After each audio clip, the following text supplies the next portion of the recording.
that has taken over England, and here's Robin Hood. You know, he's a rebel. Same thing with Star Wars. Same exact thing. You have the Rebel Alliance. You have Order 66, which was execute all the rebels.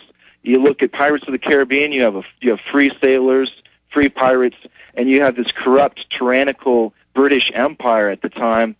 You know, obviously, a lot of these stories are based in fiction and history, but you know, Pirates of the Caribbean. You know, whether you're big on pirates or not, I mean, at the core of the story, it's about free men fighting against unjust taxes, no representation, and so they were thugs out, you know, doing what they could. You know, same thing with 300. 300 is a very good example because you have obviously 300 Spartans. You know. And then Gladiator, same thing. So, you know, in studying... And by the way, for folks that don't know, 300 is a true story. Now, the movie, yes, the comic book version, they add some ridiculous goblins and things, but, I mean, that story is true. Mm-hmm. Mm-hmm. I mean, for those that don't know. It's fun to delve into the movies, and that was something We just lost his phone line. Let's call him back and get him back on. That happens occasionally. Genesis phone system didn't go down, did it? All right, call him back. That was his phone then. Okay, you know what? Let's bring Rob Dew in on this because, again, I wouldn't just have somebody on about a movie about swords. This is about the history of it and how it's a check and balance and how people fought to have the right to be armed. And absolutely, it was also a right to have social mobility. The first things that got liberalized, because, frankly, the kings wanted to have larger, stronger armies to take over other nations, so they allowed limited freedom. But the arming of the people did allow then the overthrow of some of the corrupt regimes that led into the Renaissance more than even the Black Plague did. And then out of that, you had upward mobility. Now, somebody who wasn't born into nobility, they could become a knight. You know, they could become, and then that created, you know, that's why the old fable of King Arthur that has its roots in reality, you know, it was the commoner pulling the sword out of the stone, but of course he wasn't really a commoner. So this is a big deal. This is about getting out of a caste system, and we first see the caste system being overthrown to a certain extent with the free people becoming armed.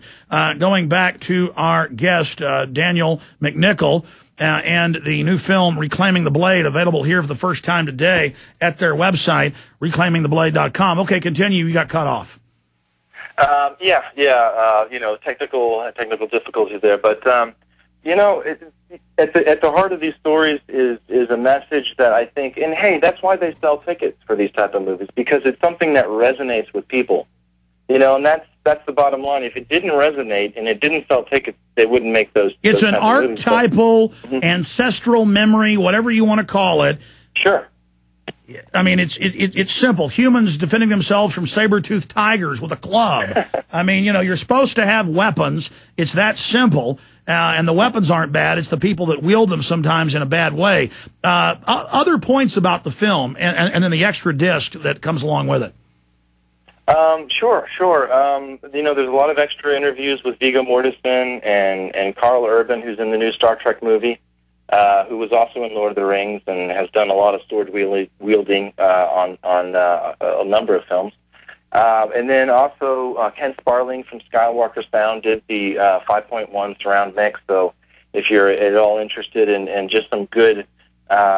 We tried to make the documentary less informative and informative but entertaining at the same time, and I hope we did that because it's a bit. I wanted to add some epicness to it. And Lakeshore Records put out our soundtrack, and there's a lot of great artists: the Doves, Juliana Hatfield, Swerve Driver.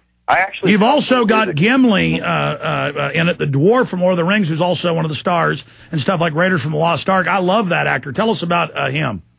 Yeah, John Rhys Davies is a great guy. I mean, he's a wonderful actor. He's very talented. He narrated the film, and you were talking about him earlier. He's the guy that is a patriot for sure. Absolutely. I mean, no questions asked. I mean, John is he's a lover of history. He understands history. He understands where we're at today. And as I said, I think we should definitely get him on the show to talk. So he's a great guy. Actually, I wrote the narration for him, but he's so intelligent and bright that he actually added his own, personality to it. You know, I'm not the greatest writer in the world, so he was able to work with me on that, and we were able to really get a great message in there. And But no, I knew from the start when I started developing the film that he'd be a great voice for it. And, tell us about this sword master that did all the Star Wars stuff and the rest of it, because I think I've seen him in the documentaries about Lord of the Rings. That's the guy that trained Viggo, right? Sure. Yeah, Bob Anderson. He's trained Errol Flynn. He's 80 plus years old. So I feel fortunate that we were able to sit down with him and have this interview. He's very spry for 80, and he's an amazing person.